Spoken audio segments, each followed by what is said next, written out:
एक 1.5-2 महिने अगोदर मी गेलो होतो त्यांच्याकडे. आणि मी जेव्हा पण जायचो ना, तर मी आता त्या परेलला, मी गोरेगावला, मी 5 वाजले की घड्याळ बघायचं. म्हटलं आई येतो. अरे बस रे, जाशील घरी. तुम्ही त्यांना आई हो. म्हणायचं. पण त्या मला मुलगा म्हणायचे. ओ. म्हणजे त्यांनी मला अनाउन्स किती वेळा केलंय हो हो की एक लड़का आ रहा है जो बहुत शरारती है.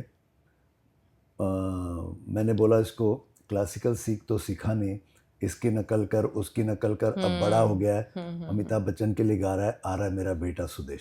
असं मला त्या स्टेजवर अनाऊन्स करायचे.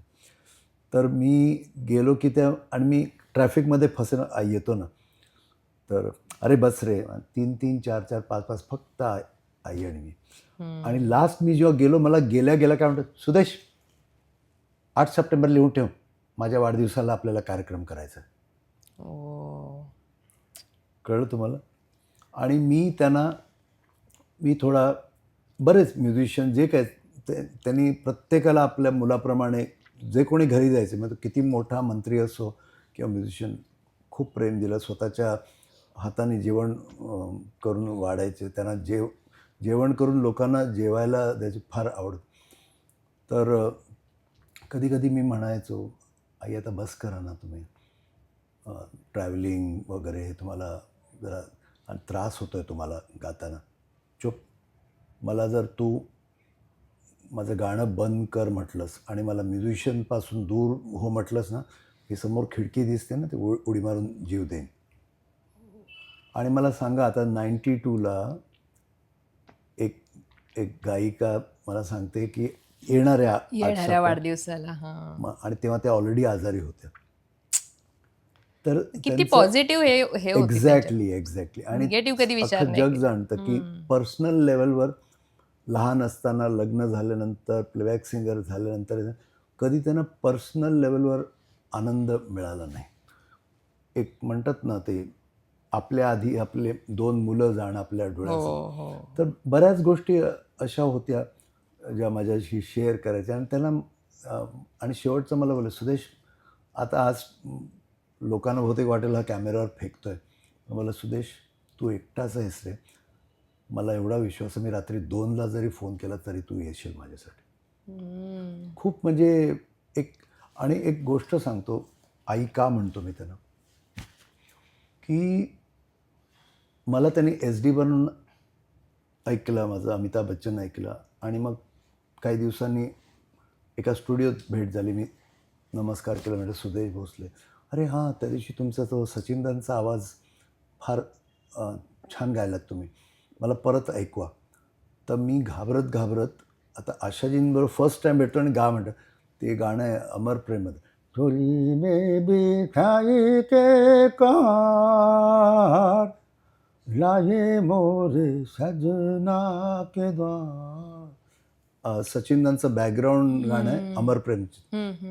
तर ते गायल्यानंतर बघितलं, ती आशाजी अशा बसल्या होत्या आणि माझं गाणं संपलं, हातकडे ते अश्रू वाहतं.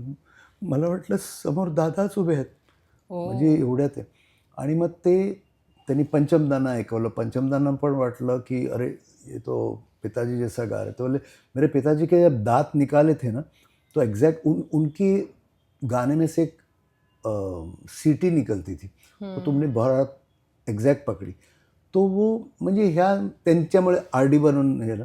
आणि मेन काय झालं की ₹60 मिळायचे मला मेलोडी मेकरला. पण आशाजींबरोबर गायला लागल्यावर तो ते 6,000चे 6 लाख कधी झाले मला कळलं नाही. आणि महत्त्वाचं, आमचं एक गायिकाचं म्युझिशियनचं रिलेशन होतं. मी लंडनला आम्ही चाललो होतो, मी बसलो होतो शांत. म्हणजे 5-6 वर्ष काम केल्यानंतर अचानक आल्या, सुदेश माझ्या इकडे येऊन उभ्या राहिल्या. तू गोव्याचा ना? म्हटलं हो. तू शिरोड्याचा ना? म्हटलं हो. तुझी कुलदेवता कामाक्षी ना? म्हटलं हो. काय झालं? माझं पाळण्यातलं नाव माहिती आहे का? म्हटलं काय? कामाक्षी. मी काली पण आहे, मी लक्ष्मी पण आहे, मी सरस्वती पण आहे, माझा आशीर्वाद आहे तुला.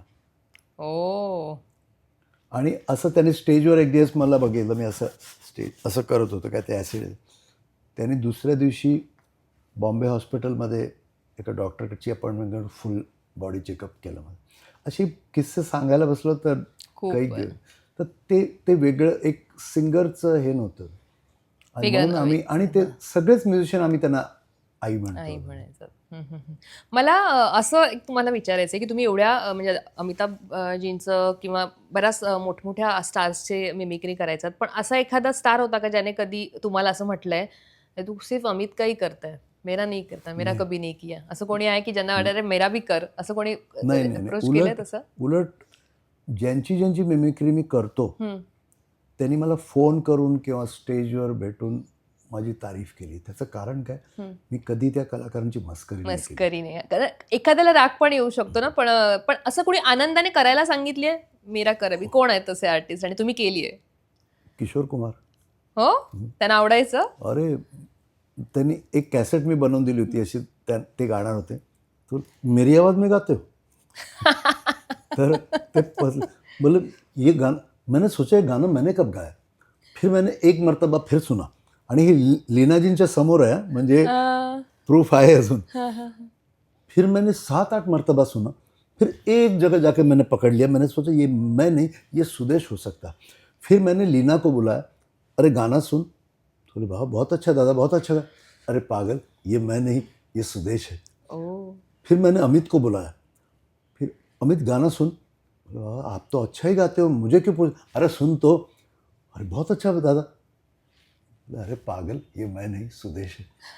तर आणि मी एक मिमिक्री करायचो त्यांच्या शोमध्ये ना, की लैला ओ लैला, ते वेगवेगळ्या आवाजात, म्हणजे सैगल साहेब, SD बर्मन.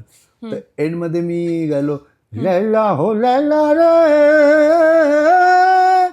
ते ऐसी तू लैला हर कोई चाहे मिलना अकेला.